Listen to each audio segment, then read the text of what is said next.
Namaste to all the viewers. Today, welcome to today's episode. Today, we shall be diving into two essays by Ananda Coomaraswamy, who was a philosopher and also an art historian, who saw clearly what modern civilization was doing to traditional cultures, especially in the context of India in the early 20th century during the British times. Uh, Writing primarily about India and Ceylon, Coomaraswamy was not just interested in nostalgia or romantic primitivism. He was more focused on the fundamental questions about what happens when we trade depth for novelty and for material progress, and also about what kind of cultural rootedness is lost when modernism comes into play. So, today, in particular, we will be discussing two essays. One is Tradition and Progress, and the other is Education. Both were written during the height of British colonial rule, that is all more than 100 years back. But their relevance, even in the modern times, hasn't diminished, or rather, you can say it has even more. It is more urgent to read such topics. Um, Today, we'll explore his radical claim that what we actually call progress might actually be a form of impoverishment, and that the education systems we proudly uh, uh, endorse and export around the world might be instruments of cultural destruction rather than just enlightenment. So I welcome Rishi. We both will be together reading this book today and commentating on it. Rishi, do you have any thoughts on? Yeah. Namaskar to all of the audiences and also to Shell. And at first, I will just apologize for some of the inconveniences which might be happening to audiences because of the background noises which might be coming from my room. So please pardon me for any of the unintended consequences. So today we shall be discussing on those two very specific essays, which will be delving into something very crucial for us right now, shall as Nainer said to us that in today's world, the problems that we are facing right now, especially in India's case, regarding education values, such is the time that we need to get to hear such or we must hear such arguments which were made long time back, but yet somehow it's really important, and I guess the evergreen wisdom that it had, it will only I guess inspire us for much more progress, I guess, but I don't know. uh, Nainer, anything else that you would want to add? Yes, we will comment on that as we further take on the essays themselves. Right now, I just want to show which book we're reading. So this is a compilation of his essays. It's called The Wisdom of Ananda Kumaraswamy. You can buy it on Amazon or any other website. And it has quite a lot of essays, including on various personalities also of his times, and on various themes and topics. Some about art, some about you can, as you will read about modernity and so on. So yeah, and now I shall show the actual document itself, which we will be reading. So just before reading the document, we'll just say some of them. I guess a preface is needed, right, Nainer? Uh, Yes. so we will be seeing in these essays the great Kumaraswamy making several arguments which really will challenge our assumptions that we make about our modern life, and some great what should I say? He keeps on dismantling every single assumptions that we had made.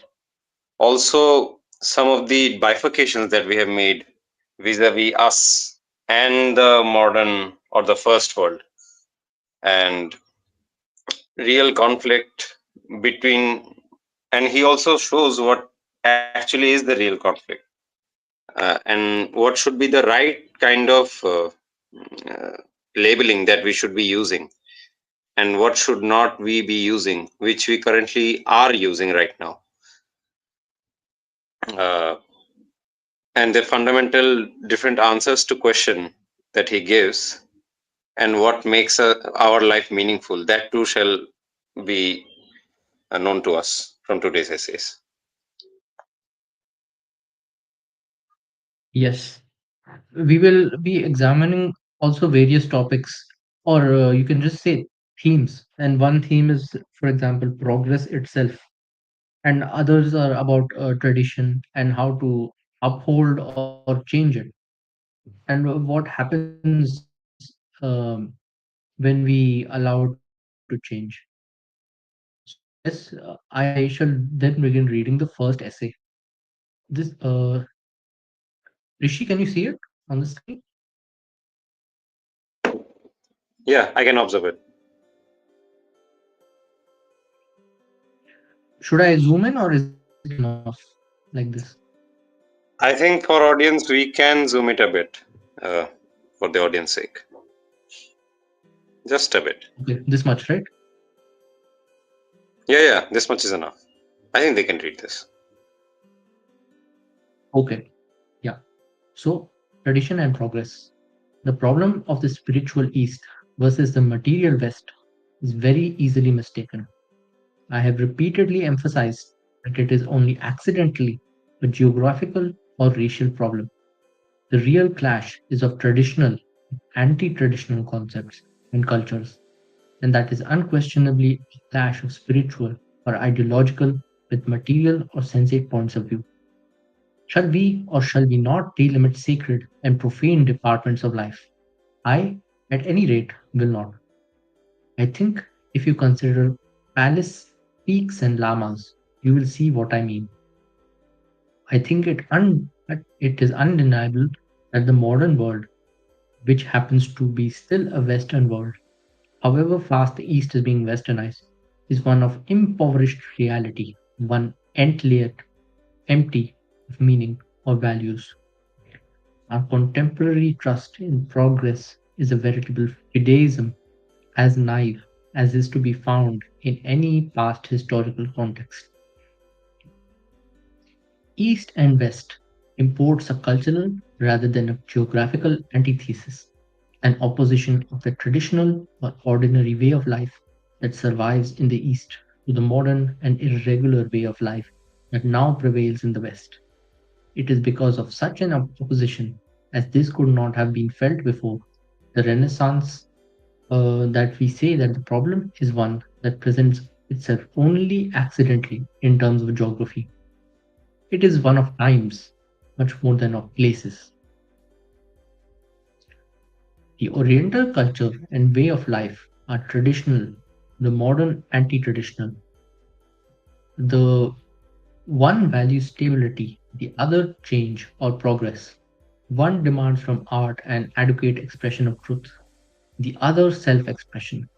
For one, art is a necessity without which nothing can be well or truly made or adapted to good use, while for the other, art is a luxury to be enjoyed apart from activity and without bearing on conduct. The Oriental dance, for example, is an intellectual discipline and physical display, or, like other modern arts, the self expression of the artist's private emotional storms. The Oriental artist, even at a core, is really maintained by the unanimous patronage of a unanimous society.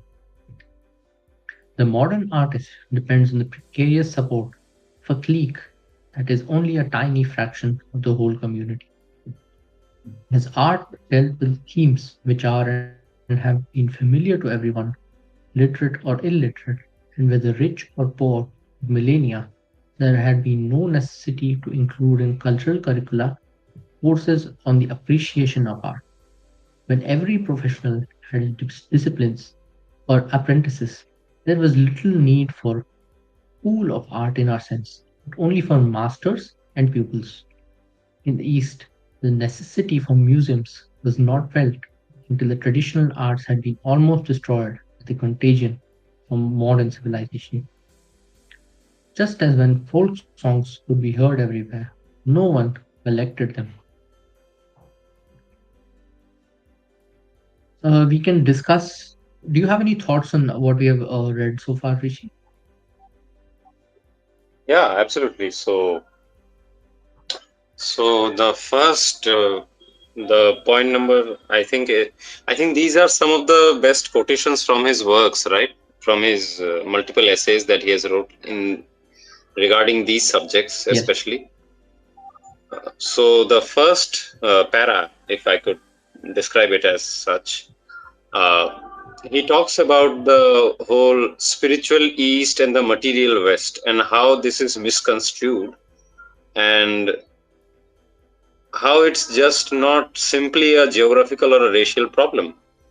Uh, he rightly points out that it's actually something regarding traditional and an anti traditional concept regarding cultures, where there is a constant fight between what is spiritual or ideological with what is material or sensual views of life. And what we see that there is a point that he makes where, uh, given that he takes the side of the traditional, he says that there is no such so-called bifurcation between what is spiritual and what is profane. The spiritual and profane exists.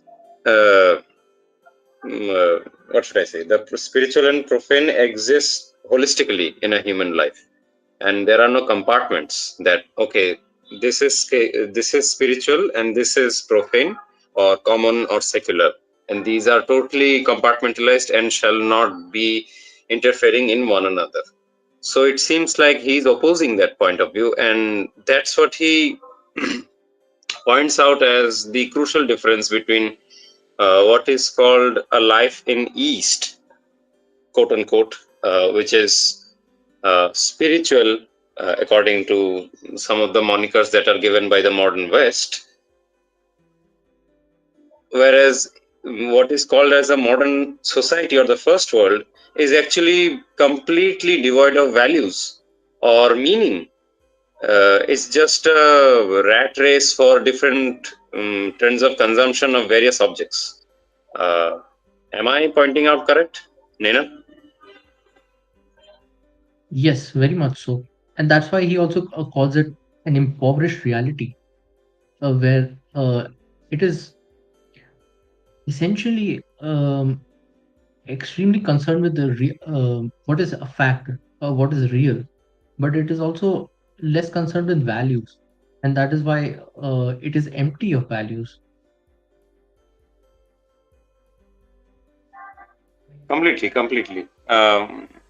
I guess that's why there is this whole trend towards consumption so much so uh, in the first world, where the only value, quote unquote, that there is what kind of objects do you uh, conjure up, which can easily be consumed by any sense organs that we have. That's the only value I guess they have, and that's literally, I guess, from a traditional point of view, would be empty of meaning of or of real values. So in the There is next also portion, the perspective yeah, that, yeah, can I continue? yeah, please. Yeah, so there is also the perspective here in the third paragraph, which is quite important. Um, so how he mentions how one demands, that is the oriental or the traditional life demands from art and adequate expression of truth. The other, that is the modern demands a self-expression. So you can see the essential difference here. One is more concerned about the value. The other considers value less fundamental, and it considers the individual more fundamental in the larger scheme of things. That is why self-expression comes over the actual an expression of truth. The when this happens, an individual truth, it becomes more important than the collective truth. That it is implicit here in that in a traditional or oriental cultural way of life, that collective truth exists, and that when an individual truth is expressed, it must be an adequate expression of the collective truth, the truth accepted by a lot of authority. The other accepts every individual truth in its own way, without you can say backing it up with a cultural value, in a sense. And from that you can understand the rest of the paragraph itself. Yeah, Rishi, you can continue. Yeah, indeed. And I'm noticing a conundrum that he puts out. What you said right now about that individual truth and collective truth. It seems to me somehow unusually that the so-called modern or the first world, which talks about objectivity, uh, they are more geared towards subjectivity, because an individual truth is very much a subjective point of view. It's whereas the collective truth is very Absolutely. much something which takes into account everyone else's experiences, and it's more objective in that regards. Very unusual to me that such a crucial difference lies, and yet this is shown as the first world being much more advanced than the uh, traditional world, because somehow the first world, uh, like it validates impulses and emotionalism from a individual. I don't know, it's very very confusing to me, but he greatly points it out, and as you as well did so right now. Yes. And also, one thing noticeable is about when it becomes about collective truth versus individual truth. He also writes it in the last paragraph. You can see here about the concept of appreciation of art. When it is individual, Yeah, or when it is individual or about self-expression, then appreciation of art becomes uh, extremely difficult. You can say, because there is no standard you can fall back to. When it is collective, you are competing against competing, or you can say there is a standard or an expectation on you to actually conform to a truth, right? So appreciation comes in with certain norms and so on. Those norms are lost. indeed. And I don't know if this example would be good or not. I guess what you said right now, which is such a crucial point, that um, that self-expression sense of mm, grandeur that is there in the modern art, which actually only can cater to a set of people alone, and it's very much a subjective thing. This is also seen in a very stark difference, right? When we talk about sports. So, sports is something which actually conforms to many of the collective truths, in a sense. And that thing is very much accepted by the competitors in sports. And those who join in that competition, they never revolt or have this sort of thing about, okay, I will be expressing my subjective views through my demonstration of skills. That isn't going to be there. The collective truth is Yes, paramount, and keeping that as the base, they will represent their own skill, I guess, representing that collective truth. What would you say? Is my example correct or not? yes, it's absolutely correct, especially in the fact that the rules are set and there is an authority already put in front of the players. In that manner, this kind of cultural expectation I was talking about. That is the same as a rule in a sport game, and that is respected by the sport players. When art moves towards individualism and self-expression, it kind of gives up those roles and expectations, and you can see there is less appreciation for art as well. It goes both ways in the end. So true, so true. I mean, so many art galleries may be built in a city, but yet not many go there and try to appreciate the arts at all because they know the kind of standards that the arts have right now, like Yes. a banana on a wall and so on and so forth. I guess we should move ahead, right? Now we can continue reading. I'll continue reading then. Absolutely. Who have set about to conquer nature, who have thoughts of discontent as divine, who have honored the discoverers of new wants, who have sacrificed spontaneity to the concept of inevitable progress. These positions of the social gospel are none of those that the East had ever thought as making for happiness. Sinhalese people are not, in my opinion, happier or better than they were in the 18th century. Talk of progress and the reality are not the same. Civilization is supposed to advance by the creation of new desires, to gratify which the individual must endeavor to improve his position. But in reality, it is not quantity, but quality of wants that may be taken as evidence of progress in the art of living.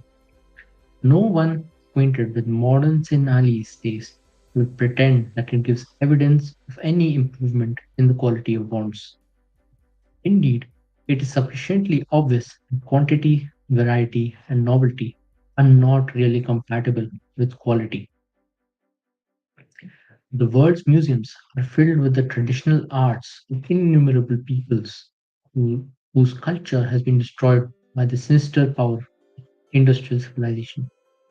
Peoples who have been forced to abandon their own highly developed and significant designs in order to preserve their lives by working as hired laborers at the production of raw materials. Cain, who killed his brother Abel, the herdsman, and built himself a city, prefigures modern civilization, one that has been described from within as a murderous machine with no conscience and no ideals. By G. La Piana, Neither Human Nor Normal Nor Christian by Eric Gill, and in fact an anomaly, not to say a monstrosity, Rene Guénon. It has been said the values of life are slowly ebbing. This is the show of civilization without any of its realities by A.N. Whitehead. Criticisms such as these could be cited without end. Modern civilization, by its divorce from any principle, can be likened to a headless corpse of which the last motions are convulsive and insignificant. It is not, however, of suicide, but of murder that we suppose to speak. I am staying in a house in Main Street, a new house with Mangalore tiles. Well, gentlemen, I am often tempted to use an umbrella in the house. So great is the heat that penetrates these tiles. But I have been into some of our old Tamil houses dating from about 100 years ago. Immediately on leaving the high road and entering the door, feeling of coolness is experienced. Besides that, the houses were well and handsomely built with solid timbers, simply carved, and they are fit to stand 100 years again. But the new house is already showing signs of wear and tear. Difference in coolness is, of course, easily explained. With only one layer of tiles, the sun's heat is transmitted to the air of the room beneath. With four or five of the old tiles, or with a palmyra thatch, there are layers of air, a non-conductor, which prevent the transmission of heat to the room beneath. Gentlemen, here is a case in which we have not done well in following the dictates of a mere fashion and in exchanging old for new. The vitality of quantity of tradition persists only so long as it is fed by the intensity of imagination. The world may be likened to a vast, as yet unordered garden, having diverse soils and aspects, some watered, some arid, some plain, some mountain, different parts of which should properly be tended by different gardeners, having experience of different diverse qualities of soil and aspect. But certain ones have seized upon the plots of others and attempted to replace the plants natural to those plots with others more acceptable or profitable to themselves. We have not to consider only the displaced gardeners who naturally do not admire and are not grateful for the changes introduced to their plots, but to ask whether these proceedings are beneficial to the owner of the garden for whom the gardeners work. Who is this owner, folk of the world of the future, which is ever becoming the present? Shall they be glad or sorry if uniformity has replaced diversity? If but one type of vegetation is to be found within their garden, flourishing perhaps in one part but sickly in another, what of the flowers that might have flourished in that other part had they not have been swept away? That is the end of this essay. So, Rishi, do you have any thoughts on this? Yeah, uh, the first para that you read, that is really, really important, I think. If you could go there, This one, we'll right? To see. have set about to conquer nature. Yeah, I think so.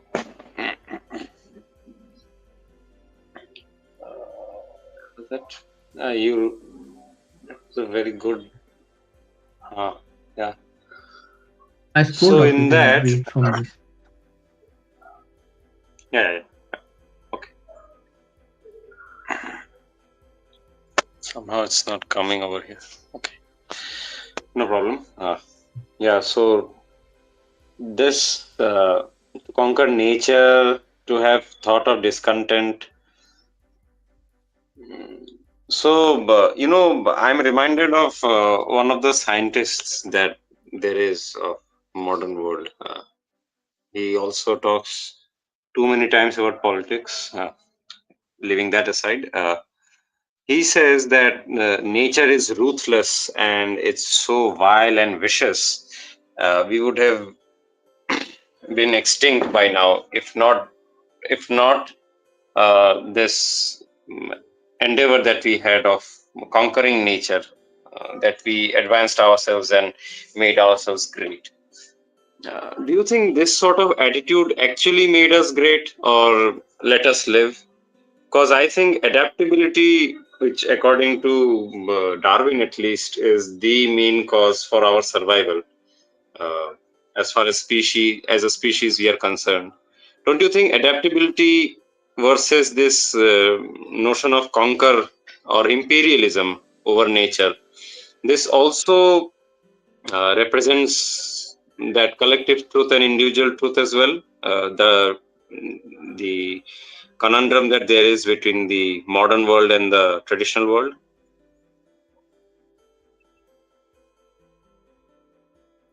Yes, and in a way, you can look at this conquering as essentially destruction, right? It is it is overcoming or it is looking at nature or the old rules as an obstacle in front of which is placed in front of you. In contrast to that, the adaptability which you mentioned, which is also talking of by Darwin, that doesn't consider things as obstacles essentially. That is more about learning to live with things and learning to live with new realities, but also not losing the old characteristics that we have. Indeed, and somehow I'm getting that vibe from this small para as well, and very much that suddenly it came to my mind of that talk where the scientist was complaining about how the love for nature is too overhyped and so on and so forth. Okay, so the next point. Now, this is something uh, very hidden. I think a very hidden criticism, in fact. So he takes the example of Sinhalese from Sri Lanka, and he talks about how progress and reality are not the same. Uh, right now, political ideologies or even companies or institutions, they are always harping on about progressivism, or how we must progress and how we cannot be a Luddite, basically.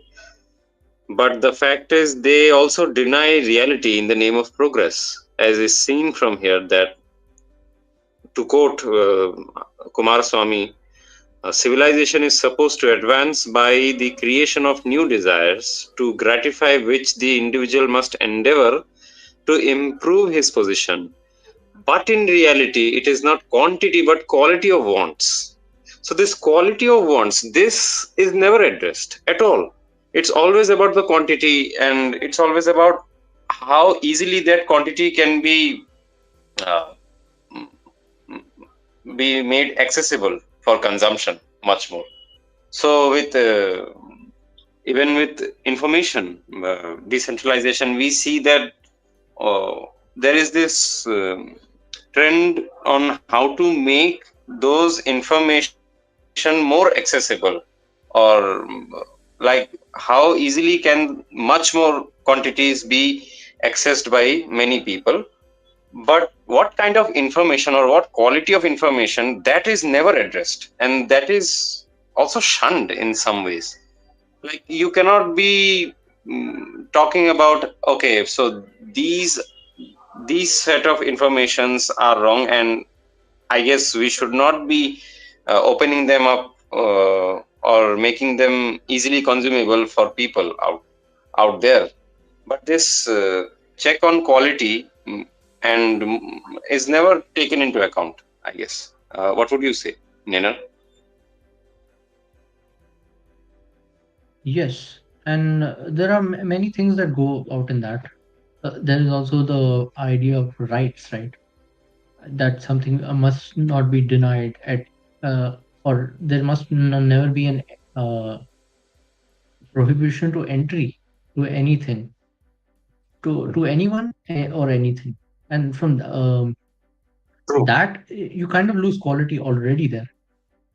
That is why Yep. you can see that anyone can become an artist now, or while earlier, at least as far as I know, there was at least you have to be part of a tradition from a master student line, right? Exactly. Exactly. You would need you would need certification or some sort of lineage, at least, to establish yourself at first, that okay, I am worthy of doing this because I have these set of qualifications. Now it's just, how can you stop someone from speaking out? It's his right, it's a natural right. Sometimes I feel like this whole harping on about rights, it's only about justifying emotions, isn't it? Yeah, in a way, yes. And it's also it is about a lesser self introspection, and also about a denial of authority. In the earlier times, especially, I think one of the biggest differences between modern and traditional is that the modern accepts almost no authority, while the traditional accepts authority in various forms. And there is a sort of natural acceptance that someone is authority above you, certain things, and you do not step over that line. What do you think about that? Yeah, this sense of humility which comes from this sense of, okay, there is an authority, and I am not the quote unquote survey sarva of everything. So I must at least Yes. be humble enough to accept that authority and try to accept the collective truth as well due to that authority. Right, what you said, that the individual expression is not the paramountcy over there. It's the collective truth. And in that, the individual expression, that's the paramountcy. The uh, the collective truth stays above, and then the individual expression off of it. But that's just lopsided in the other situation. It's always and always about self-expression, nothing else.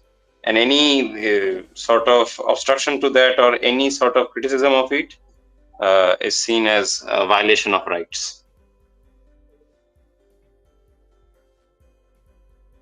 Absolutely. We can discuss on the next few paragraphs as well. Yeah, of course. So, okay, this is very sad. So, the next small para actually tells us about something very hideous that we see across our society, much less in our society, I think, right, Nainer? Because I see this very much in Western society. In West, this whole culture of museum is, Yes. oh, it's just numerous in large numbers. There, it's a qualitative thing, like sorry, not qualitative, quantitative. Like so many museums. I mean, so many dead objects there. It's somehow diabolical to me. It's like representing corpses of various What set of I things think that you about, have destroyed. yeah, yes, yes. And what I think about the concept of museum itself is about presenting in a way what you have conquered and overcome, right? And True. what It's you like did not live with in the end. true. It's like the dead animal carcasses being showcased by a very rich hunter. It's just like that. That's a museum, I guess. Stuffing up animals, killing them. It's like that. So the earlier civilizations are Yes, savage, therefore they need to be destroyed, and then they are portrayed. Look, we have destroyed them. These are the carcasses. And over here, he also talks about how we left our own designs or highly developed skills in order to preserve our lives by becoming cogs in the whole modern society, which is just producing objects out of raw materials, and we are the laborers, aka cogs.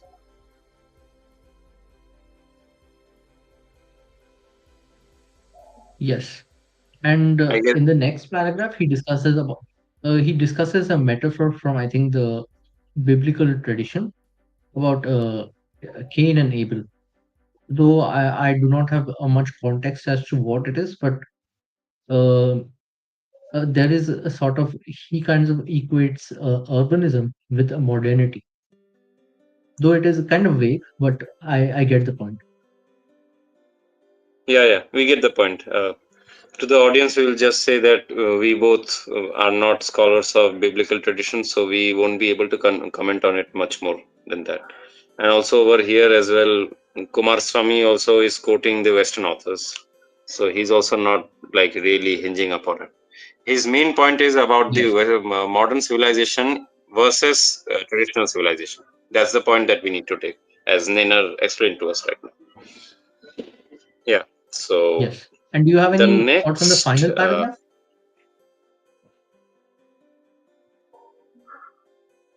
yeah, so on the final paragraph, a very good what should I say? It's not allegory, right? What do you say? Upama. I don't get it. Example or example, I guess. So the Metaphor. example that he takes is about an metaphor. Yeah, right. Thanks. Uh, in this metaphor, he uses the word unordered garden, which has varieties within it, mm, with disproportionate amounts of soil, fauna, flora, topography, so on and so forth. And in that, there is a need for different set of gardeners to take care of them. and to analyze and to maintain those. But instead, what happens is certain set of quote unquote have seized upon, to quote Kumaraswamy, upon the plots of others and attempted to replace the plants natural to those plots with others more acceptable or profitable to themselves. So there is this whole trend of okay, we need to uniformize, we need to destroy the topography. I guess we need to make it plain. So get rid of the hills. So these are the plants that are not good for us uh, because of various reasons. I guess. So they will get rid of them, and just only one or two set of plants shall be there alone, and those who can care for those set of plants, they alone shall be employed over here. So all other kind of gardener they are rid of, and this continues. And with that, what happens is Kumaraswamy questions that, isn't it same that's happening right now? I guess by using this metaphor, that there is this constant need for uniformity which replaces diversity. And to quote last, if but one type of vegetation is to be found within their garden, flourishing perhaps in one part, but sickly in another, what of the flowers that might have flourished in that other part had they not been set away? So this is such an important line over here. Um, I think because this happens, right? So one set of plants, if you just keep on producing, there are corners where they will not be reared so much so, and those corners, I guess, are representations of early topography and so on. There it cannot grow itself much Yes. better, and there those plants suffer. Instead, if we had kept the earlier plants which we got rid of, wouldn't that have been better? Wouldn't that have been good for the garden itself? I guess that's the dilemma which we see again in modern world vis-a-vis traditional world. What do you say of my views and overall this paragraph here? I agree with your views completely. And over that, I would like to add the point that just a second, it's loading. Hmm. So this thing about the owner finding a new plant and then planting it for a profit or for you can say his own benefit. You see, in the longer or broader scheme of things, it's a very, very temporary arrangement. You can say that within a few years that plant goes unprofitable, and then he might have to bring back the old plants, and then the old plants go unprofitable, and then he has to bring another set of plants. It's very, you can say, it's superficial in a sense. So if he maintained the soil as a unique the soil and the plants and the flowers as a unique garden for specifically those, and it was held so throughout ages and ages, wouldn't that be more meaningful than this temporary arrangement where you just superficially keep changing the plants according to temporary needs? So true. Again, your point, right? That collective truth versus individual truth.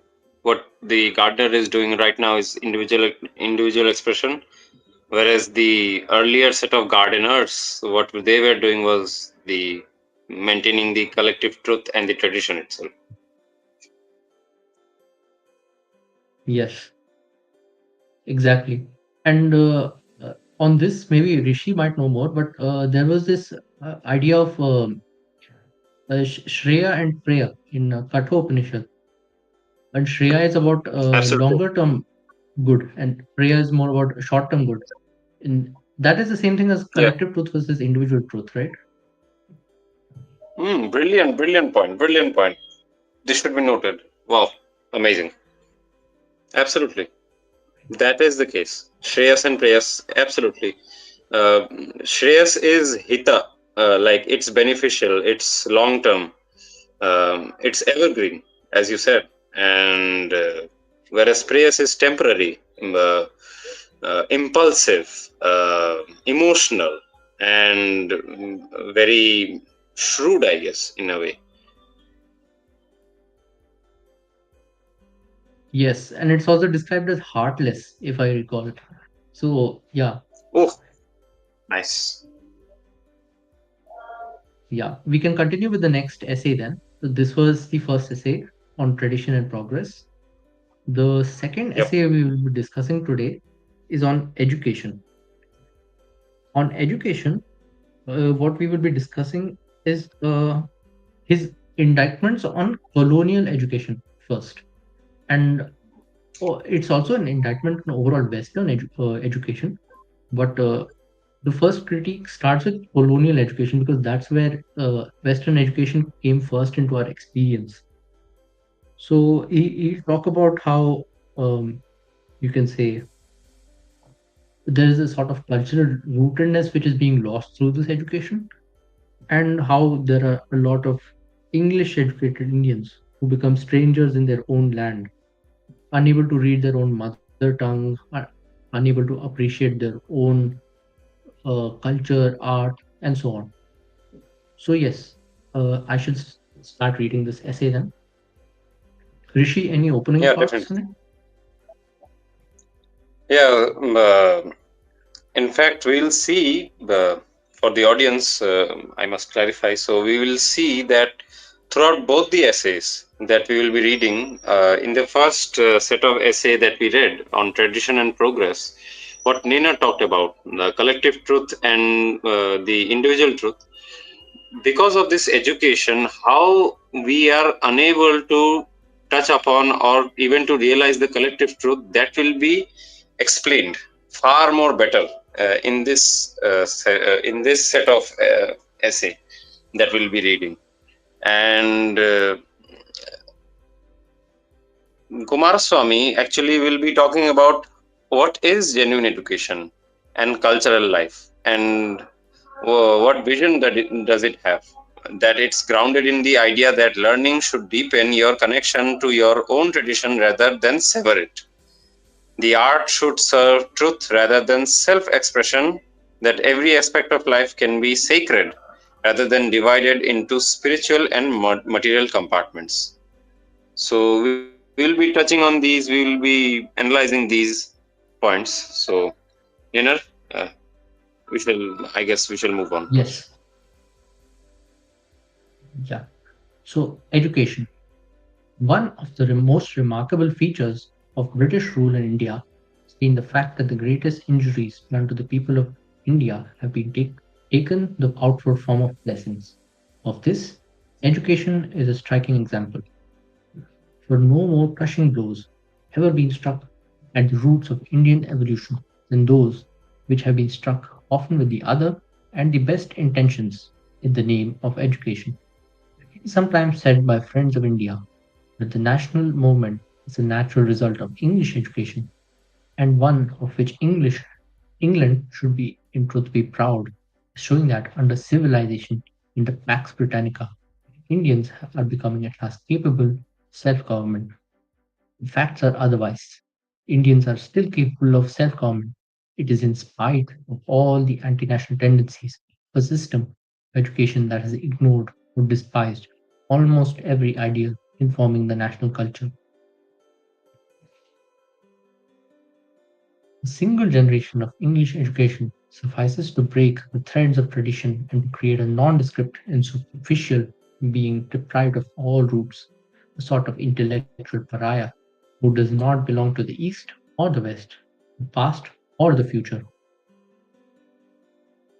It will be for us to develop the Indian intelligence through the medium of Indian culture and the building thereupon to make it possible for India to resume her place amongst the nations, not merely as a competitor in material production, but as a teacher of all that belongs to a true civilization, indeed of the future, of the past.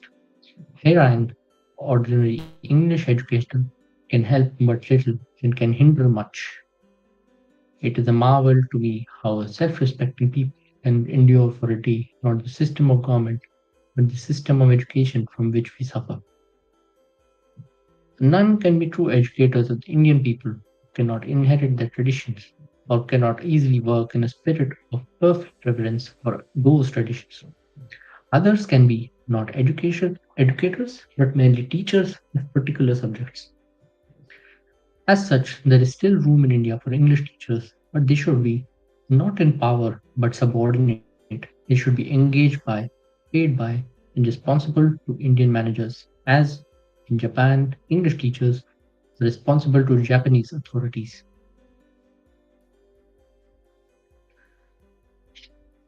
By their fruits ye shall know them. The most crushing indictment of this education is the fact that it destroys, in the great majority of those upon whom it is inflicted, all capacity for the appreciation of Indian culture. Speak to the ordinary graduate of an Indian university or a student from Ceylon of the ideas of the Mahabharata, he will hasten to display his knowledge of Shakespeare. Talk to him of religious philosophy, you find that he is an atheist of the crude type common in Europe a generation ago, and that not only has he no religion, but he is as lacking in philosophy as the average Englishman. Talk to him of Indian music, he will produce a gramophone or a harmonium and inflict on you one or both. Talk to him of Indian dress or jewelry, and he will tell you that they are uncivilized and barbaric. Talk to him of Indian art. It is news to him that such a thing exists. Ask him to translate for you a letter written in his own mother tongue. He does not know it. He is indeed a stranger in his own land. Yes, English educators of India, you do well to scorn the Babu graduate. He is your own special production, made in your own image. He might be one of your very selves. Do you not recognize the likeness? Probably you do not, for you are still hidebound in that impervious skin of self satisfaction that enabled your most pompous and self important Philistine, Lord Macaulay, to believe that a single shelf of good European library was worth all the literature of India, Arabia, and Persia. Beware lest in 100 years that judgment be reversed, in the sense that Oriental culture will occupy a place even in European estimation, ranking at least equally with classic. Meanwhile, you have done well nigh all that could be done to eradicate it in the land of its birth. So, we can discuss on these things. So, do you have any thoughts to share on the starting paragraphs of this essay? Powerful paragraphs these are. So one of the greatest realization that he gives us is that British India did not really. So the normal trope is about, right. So the normal trope is, from the post-colonial line of argument that okay, British looted us, they took our wealth, yada yada yada. That's not the greatest injury. He says that the greatest injury was what the post-colonials also think as great blessing. It's actually the education that has been the greatest injury to us. It's, to quote Coomaraswamy, crushing blows. It really struck at the very base of Indian civilization itself. And it was done in the name of best intentions, in the name of education. And he also talks about the usual argument, right? So English education, as a result of that, people started to learn about what's called civilization, uh, and under this Pax Britannica, the so-called Indian people, or the educated ones, had this realization of self-government or agency. That's so fake.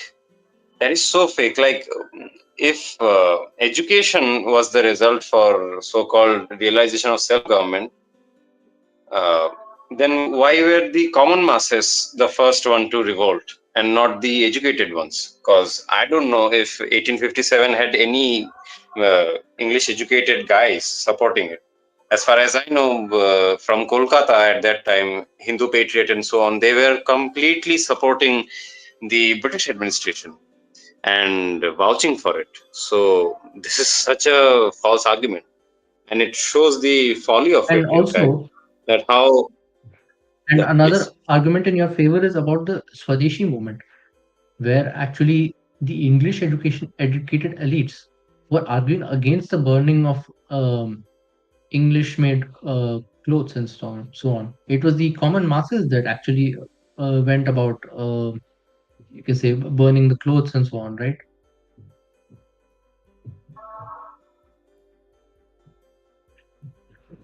Yeah, exactly. I mean, the whole Swadeshi movement was so much mocked by these English educated and so-called people who realized self-governance or agency. These were the ones who were trotting upon common masses right at that time, when common masses were trying to assert actual self-agency by actually revolting against any sort of imposition.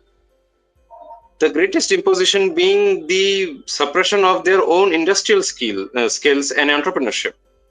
The Swadeshi movement launched the whole idea that, okay, we need to be entrepreneur, we need to produce our own goods and products, and we need to produce them and wear them and also compete with others in promoting them.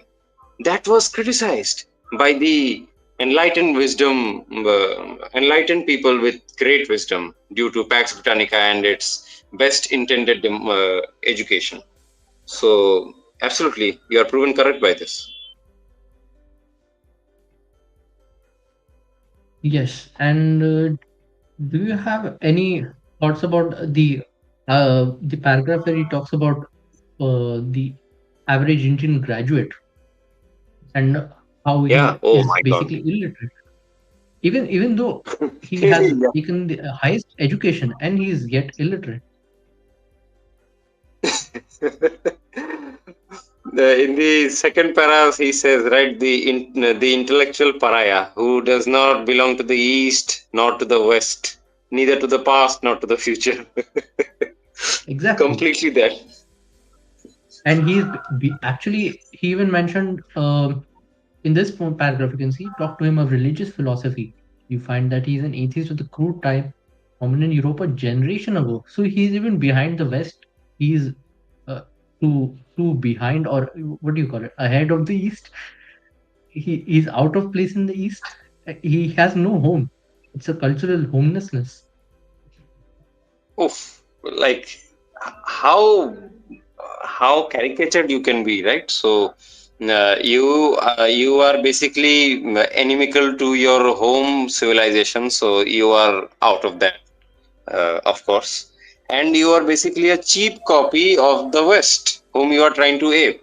So even in West, you will never be appreciated because, okay, I mean, you are only doing what we are already doing, and we are far ahead of you, and you are still backdated. So you are not even appreciated even there. So he explains over here, right, that the guy, when he's discussed when some discussion happens about Mahabharata, he talks about Shakespeare. I mean, come on. Even at that time when he's getting educated, he's talking about Shakespeare, which is about 200 years ago that happened. Like, why would the West be interested, or why would the Even the Eastern guy Europeans would be over Shakespeare. yeah, yeah, they will be over Shakespeare. I mean, they have had enough of him. But this guy is, and the most rustic part, right? That what you talked about right now, that he's an atheist of the crudest of types. Like in India, we see that in modern generation, especially even now, I see that in some of the groups, they like the arguments that they will give.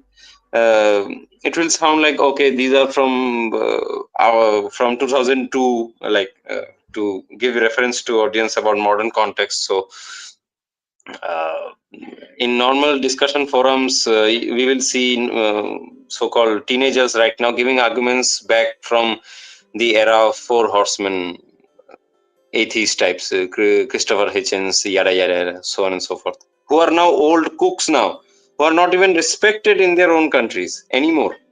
they are seen as outdated people who have, okay, they were there, they had served their purpose, that's it, now move ahead. Still they are being repeated over here.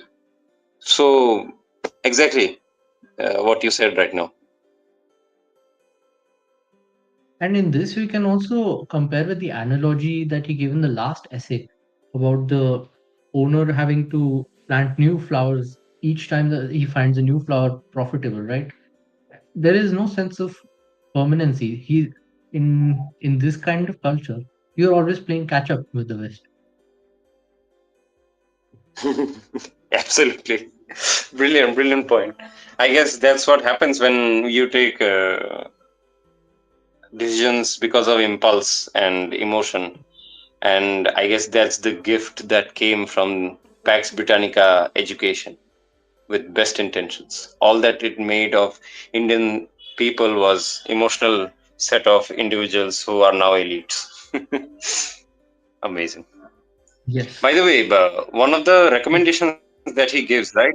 Uh, I think it was in page 15, the last para. So he talks about the true educators. Who should it be? So he talks about who are steeped in traditions and are aware of what is happening in the world. They should be the ones educating us. So the quality part, right? The tradition which produces the quality part, as well as those who Yes. know about modern civilization, so on and so forth. There he gives a very crucial point, right? So educators, uh, others can be not educators but merely teachers of particular subjects. And he talks about they should not be in power but subordinate to, and be managed by Indians themselves, just like it happened in Japan. So right now we see, right, that some professors and all from Western universities will come in India and start teaching over here. And when Indians start to say to him that, okay, you're not in charge, brother, you can either heed to us or just leave, they get really pissed off. But that's what an intelligent guy, or one of the greatest of intellects, Ananda Coomaraswamy, talked about, right? This whole prescription on how to control these set of people. What do you say of it? Yes. And also interesting is the distinction he makes between an educator and a teacher.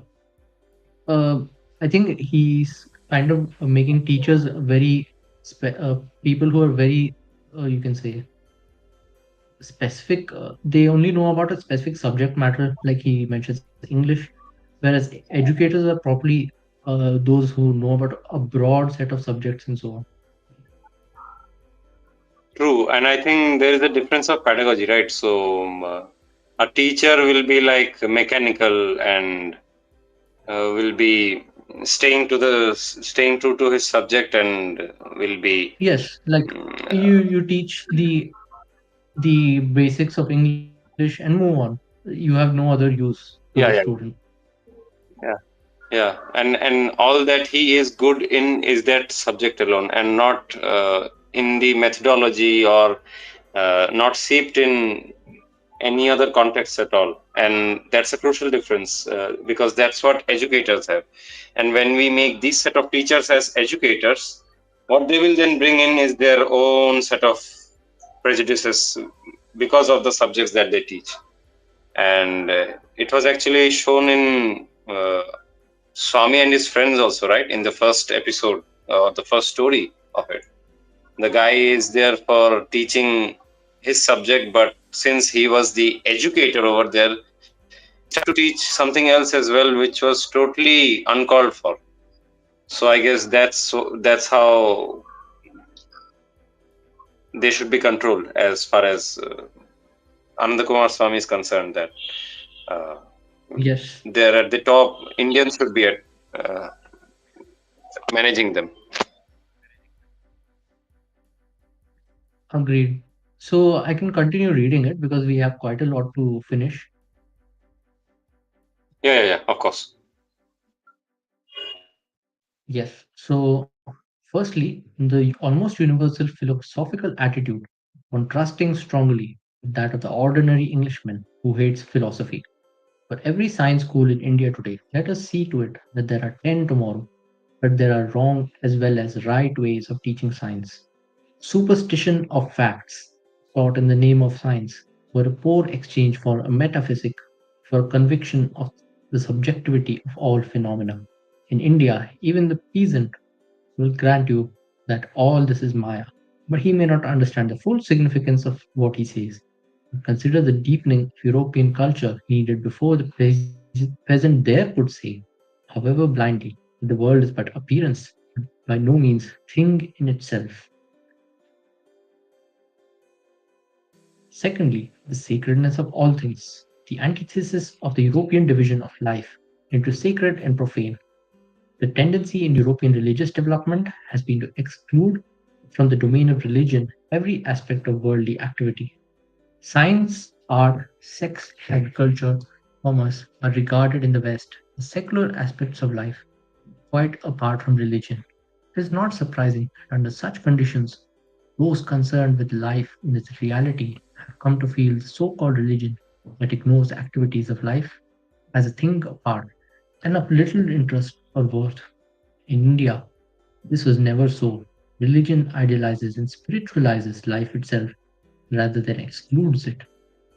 This intimate entwining of the transcendental and material, this annihilation with the possibility of profanity or vulgarity of thought, explain the strength and permanence of Indian faith.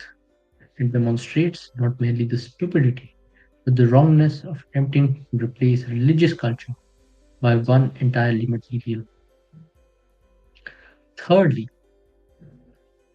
the true spirit of religious toleration, illustrated continually in Indian history, and based upon a consciousness of the fact that all religious dogmas are formulas imposed upon the infinite by the limitations of the finite human intellect.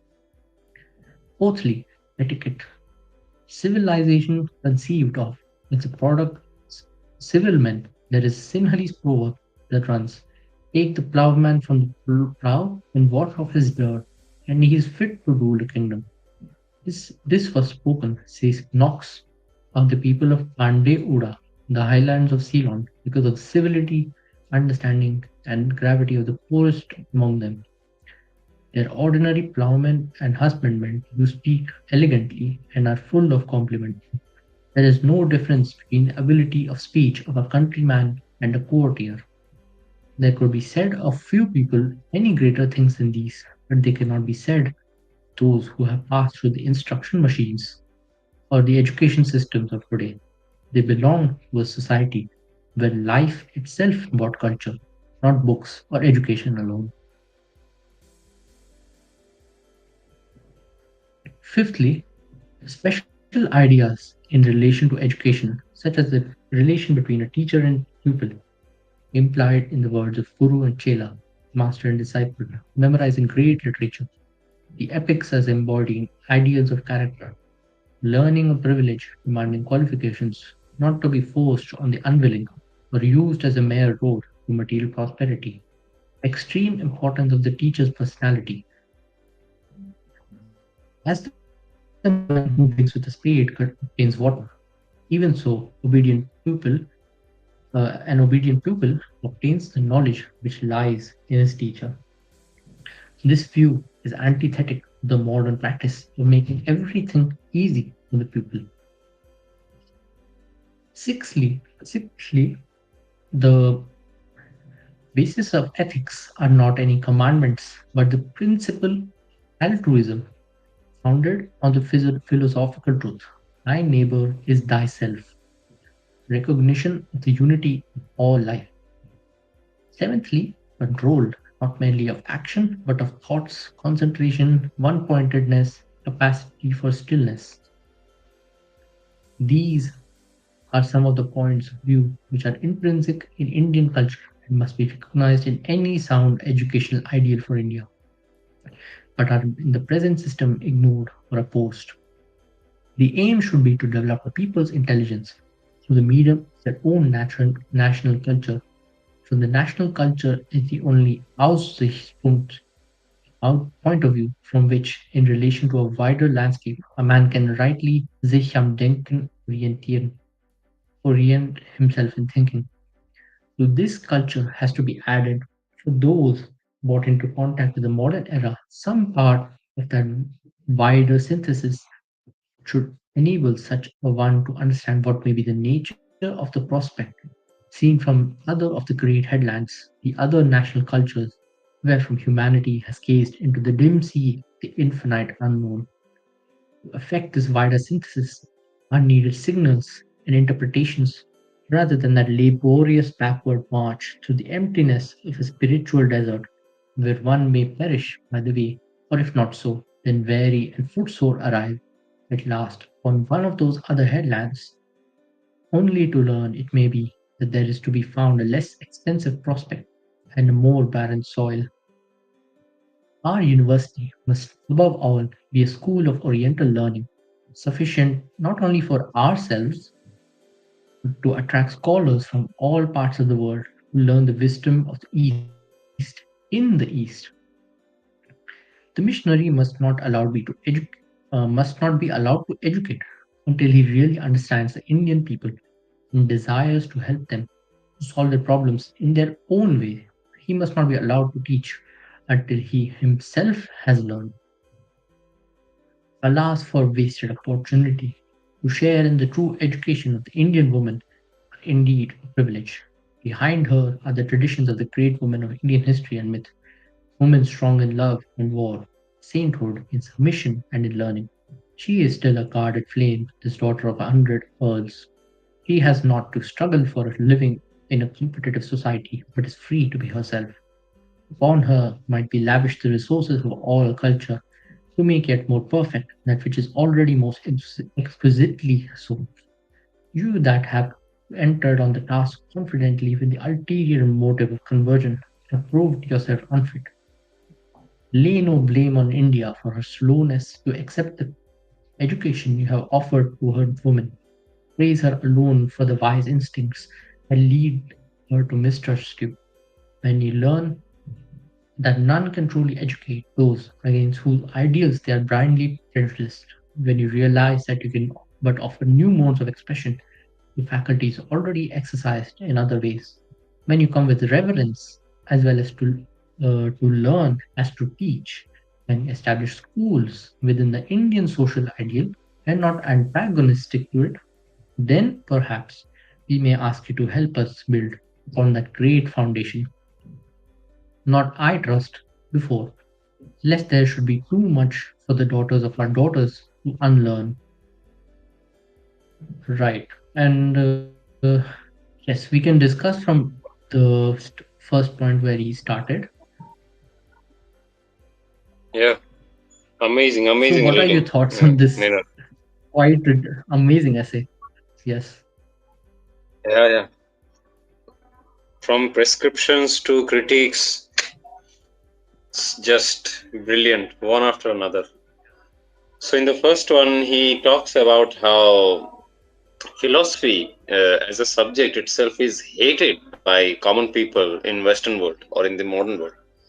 It's seen even in today's case as well, uh, very apparent from their views and their whole set of lifestyle that common people have vis-a-vis the elites. So here he talks about how there are multiple sets of science school in India by then, and now it's much more. But there Yes. he points out how uh, pedagogy is so wrong. So he talks about superstition of facts taught in the name of science are a poor exchange for metaphysics, or I can say I think I should say philosophy. In fact, that was his meaning. I think intended meaning, at least, that multiple sets of facts about science that does not count for philosophy or uh, what could be called as for overall outlook for the world itself. Knowing facts doesn't help you in that.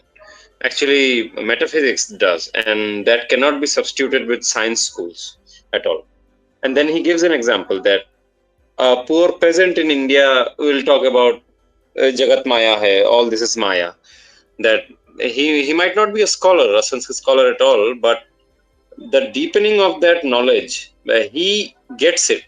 He may not be able to explain it in complete detail like a Sanskrit scholar or a professor, but he will still know what the intended meaning is.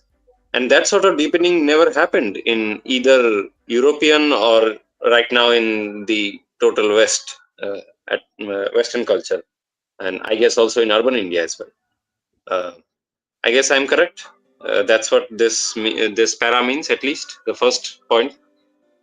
Dinner. Yes, yes, very much so. Yes, yes. And what do you think about the following paragraph? Because this is also continuing on the same broad point.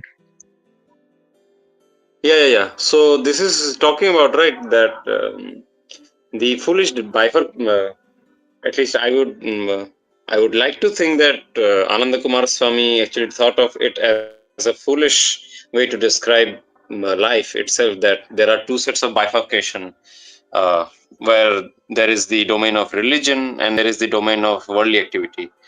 Surprisingly enough, that's secularism, right, Nainer, which is touted by Yes, yes, it is many of the secularism. intellectuals right now in India. And you see it in their Amazing. way of life as well. For their own religious people, they have a in Christianity, they have a separate school, like a Sunday school, where they separately study religion. And for the other things, they go to a normal school, apparently.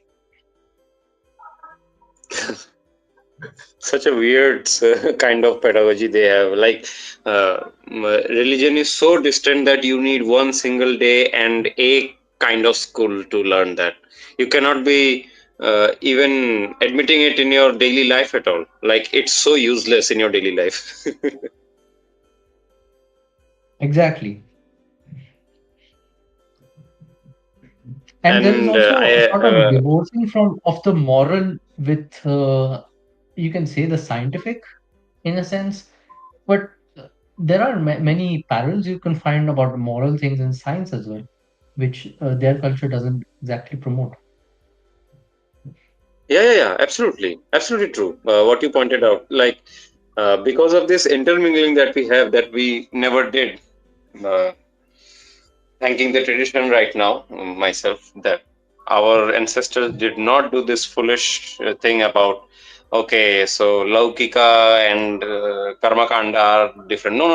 The Karma Kanda is within the Laukika. So the religion is in the life, in every aspect of life, from what is even maybe called as profane or vulgar or disgusting. No, even in there is a element of religion as well. So everywhere there is religion, everywhere there is I guess what you are seeing right now, that moral also comes in because of that. So there is self control in that, whereas in Right, right. the western And society, western, yeah. yes, yes. And from the point which you brought about on Karma Kanda, we can also kind of differentiate between their religion and ours. So when you look at their religious practice, you can mostly boil it down to reading texts or reciting texts, whereas our religious practice consists of actual worship. And we engage with nature. I remember seeing a video on this that, say, like when a yajna is being done, so we have to bring the samagri from all kinds of parts of nature, and for that the nature has to be maintained as well. That makes it a very wholesome kind of point of view, whereas where in their view, where the only the text has to be read, they don't have to really extend themselves to nature or make them up themselves a part of it. So they are kind of left out, right? They have Absolutely, no what a stake brilliant when example the that you gave destruction right of now. nature So happens. totally. So, like, mm, uh, the modern world, or the, let's say, okay, so the modern world is just an evolute of the uh, ideology that they have. So let's talk about the ideology itself, the West, that it professes, the secular. So in that, the religion takes a very separate corner of, of their life, and it's like what should I say? It's only mental. It's only in a very small piece of our life. It only remains there itself, and there it ends. So you step into the Sunday school, and you step out of Sunday school. Your religion ends there. That's it. Now back to social life or secular life again. In India, uh, due to our dharma, what you said so beautifully. So when doing yajna, you have to gather all sets of samagri from everywhere. You have to engage with all sets of people, and everyone has to be in that process itself. Like this is actually what Sri Krishna even meant, I think, in Bhagavad Gita as well. That yajna is basically the process that whole of universe engages in. That's what yajna is, and it's like manifested in such a small way across us as human beings. That's the limitation that we can do, but we are just uh, doing the same thing which happens in universe as a whole. Like we are only producing the cosmos in such a small but in a human way. Brilliant, brilliant, brilliant. Yes, and we can move on to the next points on religious toleration and etiquette. What do you think about these two? Yeah, so on the third point, imposed, I think, let's just say that on religious toleration, all religion, like to quote him, all religious dogmas are formulas imposed upon the infinite by limitations of finite human intellect. Okay, so I think he's talking about how to view the other set of, let's say, ideologies that we have come across, right? So in the process of history that India has experienced, various set of religions have come in India who are not really comfortable in this society itself, and how to I think accommodate it is that. more of a So, different perspective. So I'll tell. I think okay. what he means a different thing.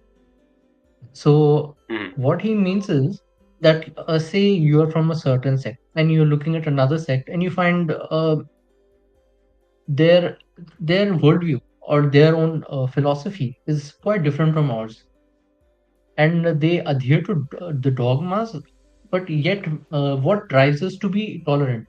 What drives us to be tolerant is understanding that human intellect is finite. That means their dogmas are driven by fin- uh, that intellect, right? And so is ours. So is our own dogma affected by finite human intellect. The truth is not some. You can't say just somewhere in between, but also it is not known in a sense, and we are seekers. So, in that spirit, there must be a religious toleration. True. This is a very unique point, I guess, what you said right now. So basically, you are talking about that limitation of our sense organs and mental faculties leads us to having kind of very narrow set of injunctions or dogmas that we hold on to and only heed to them And the alone limits and of our not own everything else. experience. Oh, absolutely. Yeah, yeah. Yeah, and to impose that narrow set of dogmas as the infinite, it's just foolish. So yeah, so keeping in mind that the truth is infinity, in that we are as small as we are as humans, there are limitations to it, and therefore there must be tolerance. Yeah, absolutely. Now I understand. Yeah, great point, bhai. Great explanation. On the fourth one now. This is very good, I think, and we should discuss this somewhat. So, there is this whole idea, right, that only educated people are having this sense of, okay, civility or how to uh, conduct themselves or how to conduct within institutions, so on and so forth. And those who are not really that educated or that much engrossed with books and scholarships and so on, they do not have that sort of ability at all to conduct themselves or to engage with institutions yet again. But we see that he's quoting some historian, I guess, or sociologist, Knox, that in Sri Lanka, there is a proverb that even an ordinary plowman, if he is removed of his plow and cleaned, he can easily run a government or a kingdom, as it's said over there. So this, like, what should I say? This percolation down to that simple plowman from scholar to plowman, when there is such a great sense of civility and understanding, that really shows how advanced that society is, where there is really no difference between, to quote Kumaraswamy, the ability of speech of a countryman and a courtier. Whereas this cannot be said in modern society, as is shown today by a certain government in the West, that when that government had a certain kind of leader chosen to head its nation, that leader, since he was not really from, or what should I say, really cajoled in certain institution or instruction machines, to quote Kumaraswamy, he cannot behave in that way at all. He behaves like totally different. He has no sense of civility or grandeur at all, or humility as well. What do you say? Absolutely. And harking back to the point where we pointed out the difference in their religious practice as well, where they essentially the religious practice boils down to reading and quoting verses from their texts, whereas ours involves engaging with society, nature, in all levels. That comes down to the same thing. That is why I think that is why this plowman who has engaged with nature, with religious practice, our religious practice, and with people in a different way from the, you can say, the people who go through the, what do you call it, the who are a cog in the machine, so as to speak, in the modern world. Yep. They are just people who read books and get titles and so on. They have nothing to give in front of that plowman. That is why the plowman would always make a better ruler. Yeah, and because of this bifurcation itself, right? So where religion is only like bookish and only mugging out facts and all, only a set of people will be able to actually embody that religion, quote unquote, in that Western society, right? And there then is created a set of class, in fact, right? So a class which is good in scholarship or mugging down uh, Bible verses and so on and so forth, whereas the other common folks do not have that, and there is then the disdain from that. That okay, I am so great that I have these capabilities, whereas these set of people, these peasants, do not, and then we see the kind of differences that they have in their attitudes, and it's really seen in modern society as well, Absolutely. which is unusual given modern society talks about equality. Absolutely. So, what do you have to say on the next few points? These are more shorter ones, fifth, sixth, and seventh. Yeah, so did you see in the fifth point? This is such a uh, underappreciated thing. So over here, he's telling us how different psychology we had vis-a-vis the West. As far as pedagogy is concerned, he's even quoting Manusmriti over here. That uh, according to Manu, just as a man who digs with a spade obtains water, even so an obedient pupil obtains the knowledge which lies within his teacher. Uh, this uh, actually throws a responsibility towards the student, that the student must be responsible for gaining knowledge. He must be inquisitive, he must be curious, he must investigate, he must put some effort. He must of course agree to the authority of the teacher, but he must be endeavoring, putting effort. I guess this is also something which entrepreneurs have, right?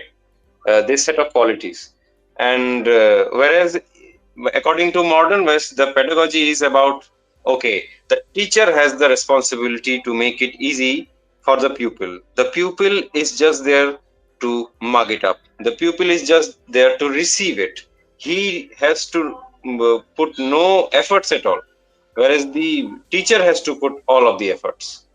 This is such a different perspective, in fact. And uh, I don't know if I could say this over here in this podcast, but one of our great intellects in India also made this folly when he said that in the context of Adhikara in his speech. So he talked about how it is foolish to accept the pupil to be good, because it's the job of the teacher to be good enough to explain to his pupil better.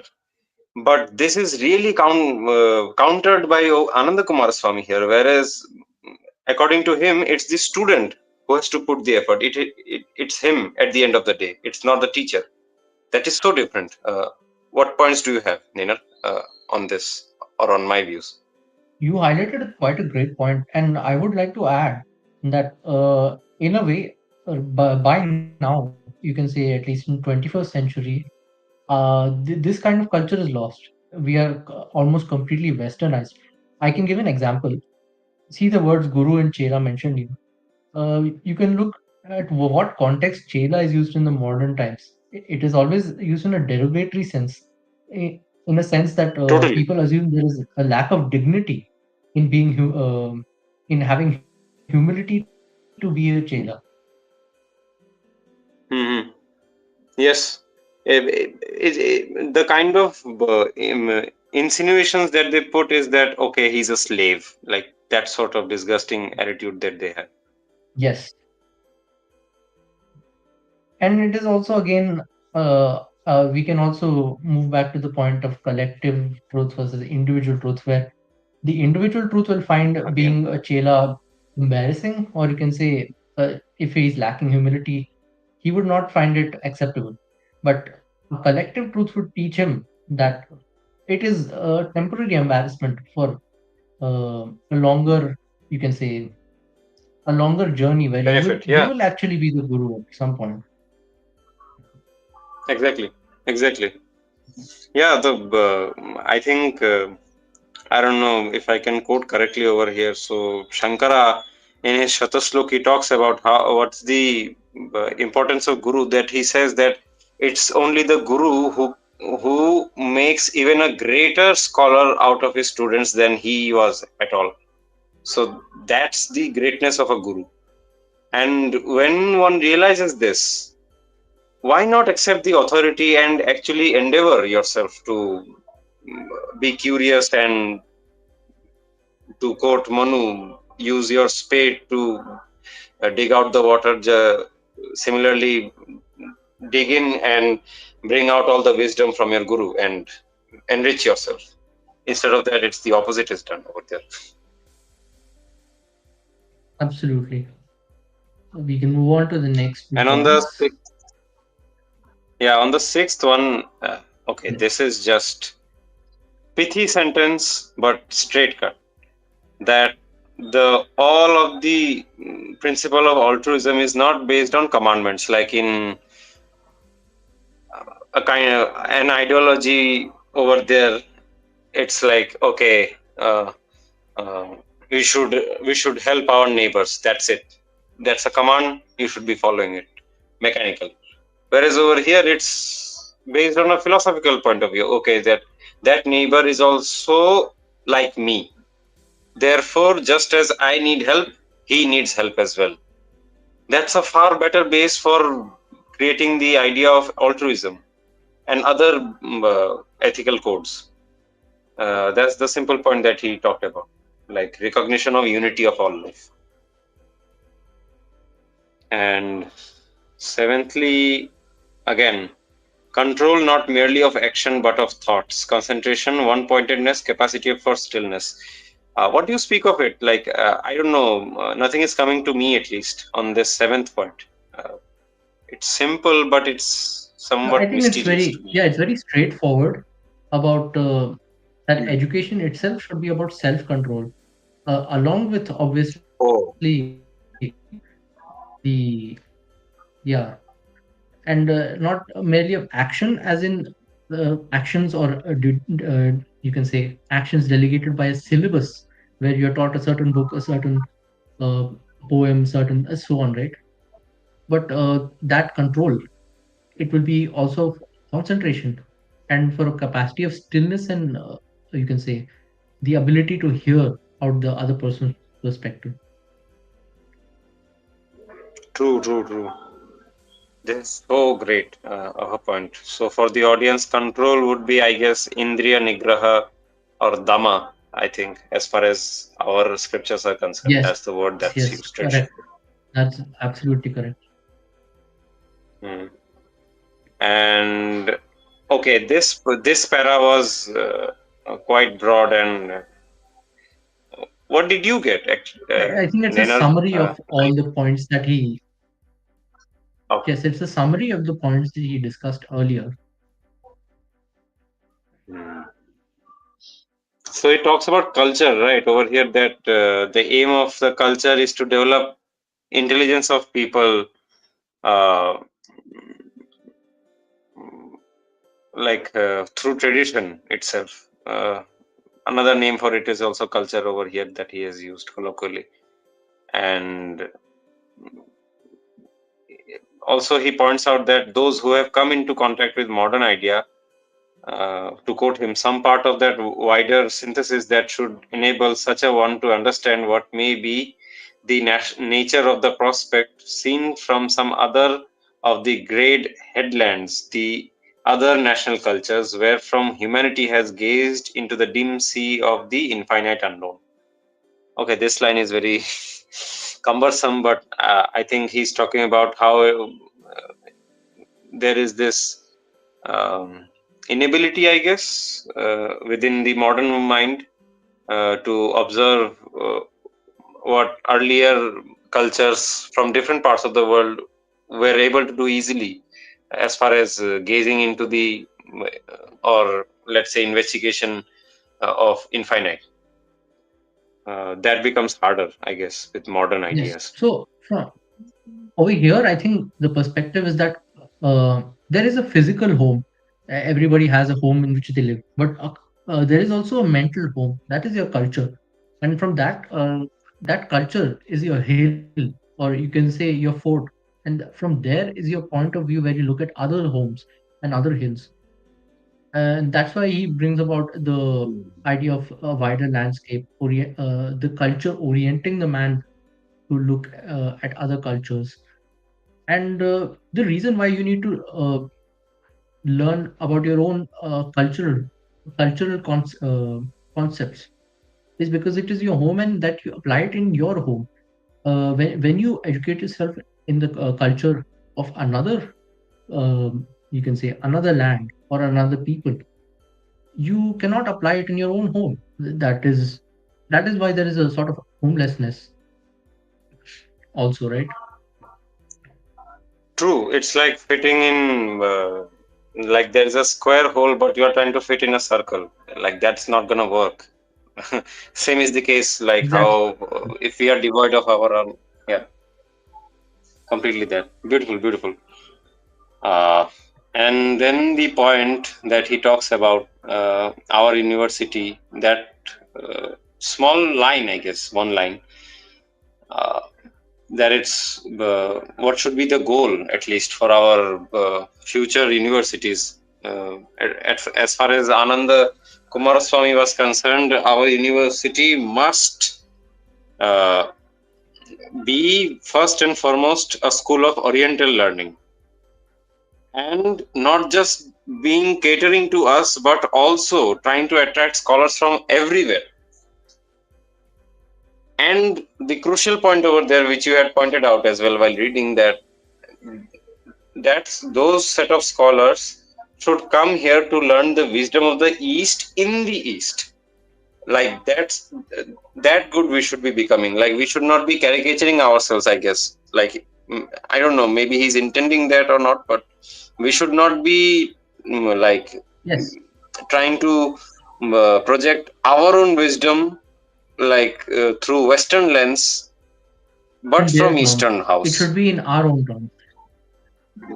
Yeah, it should be our own terms. Yeah, brilliantly put. Yep.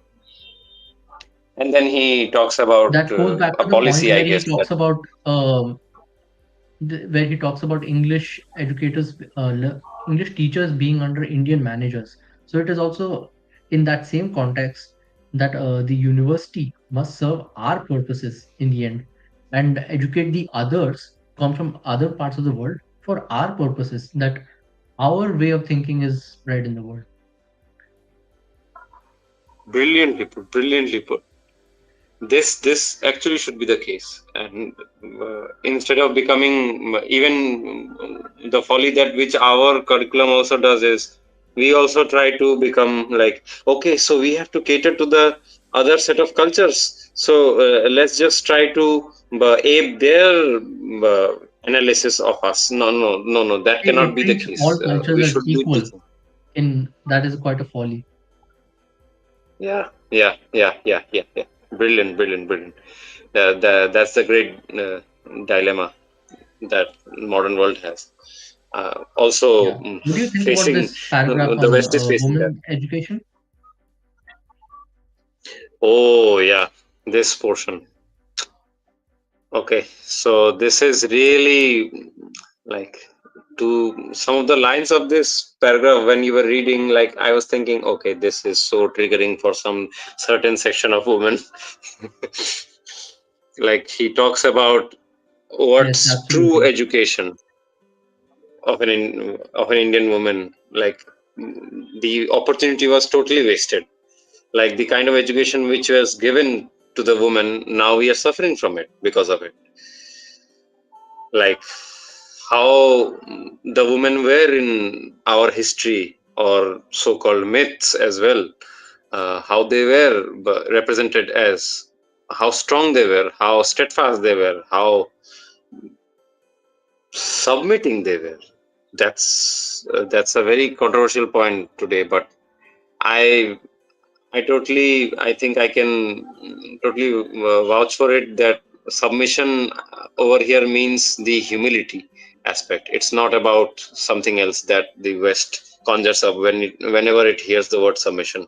That's not the point. And in learning as well. But this whole point that he points out that the woman or the daughter was kept protected, that she was the pearl of the house, that she needed to be cared for. She was not meant to struggle like the men of the house, but yet free to be herself at the end. But all of this was lost with this. So, Yes. and that was I also think done on this because of topic he has the a ulterior different motive. essay we can probably read later. That one has Haha. goes into depth in each topic, and here it's very concise and even I did not understand the whole thing about written here. True. It's very narrativized, I think, and cumbersome also to some extent. But Yes. still, that point that he says over here, that's good. Like he points out that all of this in the name of women education that was done in India, it was done with the ulterior motives. It was not done to help Of them conversion. to become themselves.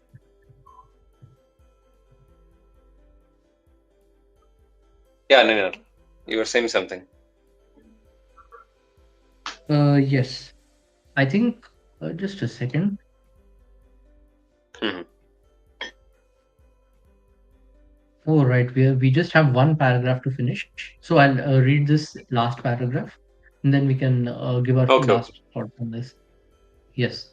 So, if the advocates compulsory education were sincere, and by education meant education, they would be well aware that the first result of any real universal education would be to rear a race who would refuse point blank the greater part of activities offered by the present day civilized existence. I lay it at the door of science, not indeed as a prime cause, as the immediate instrument that life under modern Western culture is not worth living, except for those who are strong enough and well enough equipped to maintain a perpetual guerrilla warfare against all the purposes and idols of that civilization with a view to its utter transformation. This was quite you can say difficult Yeah, paragraph. powerful. What do you think about it? What is he trying Mm. to say here? Yeah, so he's talking about how education was misconstrued totally.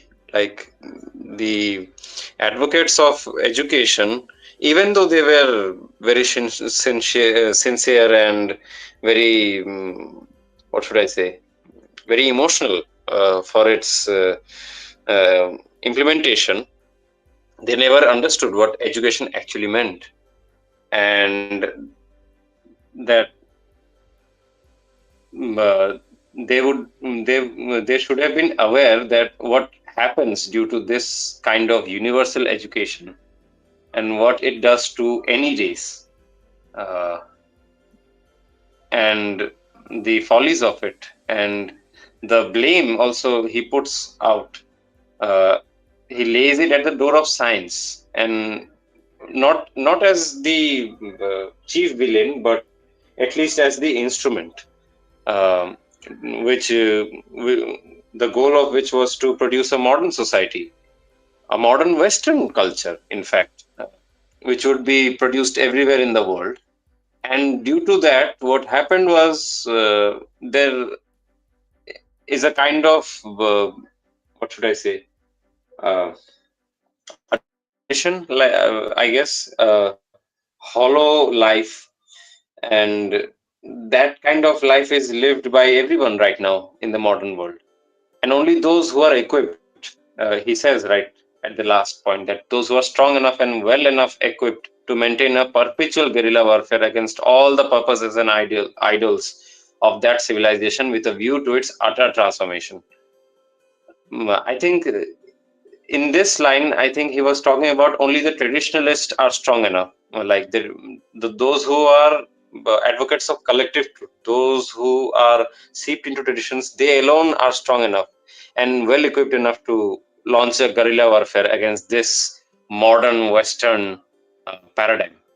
Uh, do you think I'm correct at Absolutely. analyzing this? Yes, yes. And I think the reason why he puts science as the instrument for this kind of problem, what you can say, a problem, maybe, yeah, you can call it a problem. So the reason why Yeah, he yeah. The problem points being to science, modernity. yeah, yeah, Hmm. yeah. So the reason why he points to science is that science has effect to science is a tool which always brings something new, and largely that new thing is tending out to be good. So the overall broader outlook towards science has always been positive, and that is Yeah. one reason why modernity is looked upon with so much favor. Say things like medicine, it is always getting better. New medicine cannot come out which is actually worse. At least Yeah, yeah. that's how Absolutely. I think. So the Yeah, people yeah. It tend is to correct. extrapolate this aspect of science into all of their worldview, that everything new is better. What is interesting to me right now, that it clicked to me, maybe you can talk about it much more detail. So, science, in fact, is a remnant of traditional truth, right? Like the collective truth. It's not an individual truth based subject at all. It has an authority. it has a tradition, it has a set of Right, right. values, principles, right? I can go back to a And section where the he outcomes of talked it. about something very important. So yeah, you can go on talking. I'll find that section. Yeah, like the science, the objects that come out of this scientific investigation and the usefulness of it. You pointed out, right? Like medicines are always better. Um, Objects like, for example, prosthetics that come out, those are also so better as far as by maintaining that whole tradition of science. We only prosper in a way, but what has happened is that tradition, since it has been diverged out of that whole mechanism itself, so science is not seen as a tradition. Science is not seen as a output of collective truth. It is also misconstrued as, okay, it also is it's all about refuting previous theories. It's also about rising, uh, like, no, what should I say? Like promoting the individual to investigate more and more. Like that paradigm again comes in, that the whole modern West paradigm of emotionalism, impulsivism, that is also brought in science as well. And now we see some disasters as well, even in science, that is creeping in. And those are being challenged by scientists, but let's see what happens. But uh, that's how science was totally mangled, I guess, and that's what he's hinting at, that it became an instrument for promoting the degraded life of modern Western culture, and what we are suffering for, what we are suffering from right Yes. now. So it is also true that science does not get the whole picture since it is in the nature of continuously discovering new things. So we know at any given point that science is not given the full picture of anything. Say whether a particular medicine is at the best possible thing it could be, or a particular you can say maybe how fast a car can run. That car could possibly run faster, but science has not given a perspective as to how it could run faster. That is why um, just subscribing to the theories as facts, or using them to design your life is not enough. And here we go back to the points which he laid out to us. The very first point was about how science should be taught in a right way. He talked about a superstition of facts that was being taught in the name of science, and how experience, uh, or you can say the cultural knowledge, was being put behind. And this also reflects in the same old thing that we were discussing earlier about how their religious practice was all merely about reading verses or reading out texts. That's all. It's not about a more comprehensive worldview. What do you think about that? Totally, I agree with you. Actually, science at the end of the day is a tool, so it will always be in the hands of those who dictate the values. And when those values are dictated in the And it terms is of eternally impulsiveness imperfect. and individual truth. Yeah, Yes. exactly. Mm, so when it's done through the lens of individualism, superstition of facts alone are seen as worth mentioning, and since those can be then used to produce uh, consumption objects or self-expression based objects, mm, that's how I guess the evils of modern and Western society comes in every other cultures as well. Uh, Yes. Given that I cultural have a very or good example in collective truth mind. is lost. Yes, I have a very good example Yeah, in yeah, mind. please share with us. One. Mhm. One would be of certain sciences that used to exist were proven to be false. For example, eugenics. It was said to be that certain ways of certain, you can say, features in the human body were superior or not superior in various ways, but later that was disproven. So science is always in this perfect, in this kind of, what do you call it, in a kind of churn. It is always permanently Turn, changing. yeah, You cannot build a worldview out of it. totally, totally. And there comes the aspect of collective truth, as you said, the collective truth and individual truth.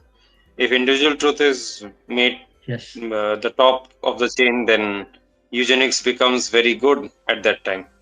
Eugenics is the appropriate science for uh, producing a good society and seeing that, okay, this set of people alone are worthy of uh, conducting affairs of life, and the other set is not, therefore we must take into account and do yada yada. We know what goes on after that.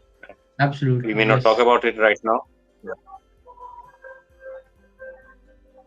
That's what happens. So brilliant reading, amazing set of essays, amazing set of points. What a journey it was. Amazing. Nainer, what do you say right now? Yes, it was quite a lot of things to go through. And let me show the book to the audience one last time so that you know where to buy it. And because there are not just this essay, there are many essays, essays on art, essays on themes like how we cover tradition, progress, and so on, and even on various personalities. There is one essay on Gandhi, Nehru, and I believe Sister Nivedita as well, who we have read about in a book earlier. So yes, let me just share my screen so everyone can see the book. Yes, audience, please look at this book, and we will be doing many more sessions as well on this gold, Here you can like buy the book this at gem of a book. Amazon. Yes, you can buy the book at Amazon or any other website. This is published by Indica, as you can see here written down.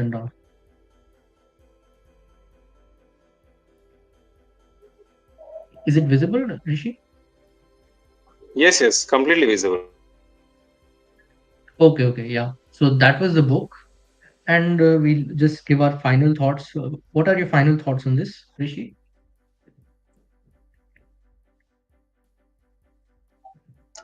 Yeah, so gem of a book should be kept in every houses, according to me.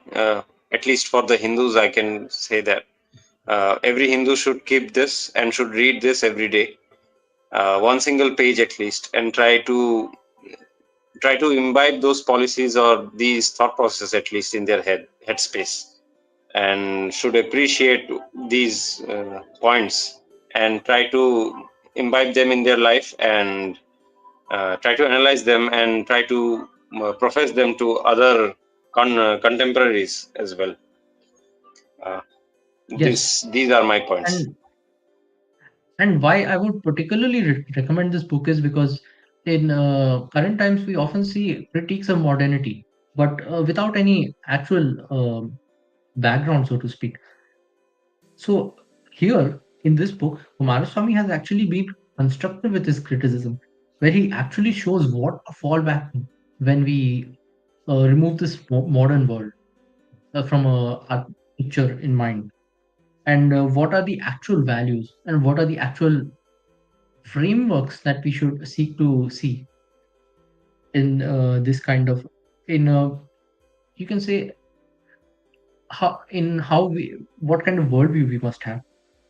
We don't have to agree with Kumaraswamy on every point, but once you kind of see this point that he's trying to make here, you just won't see the world same way again.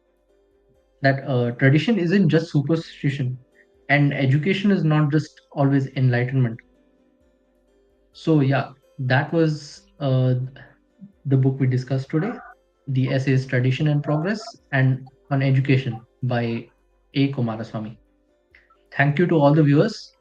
Namaste. Jai Shri Ram.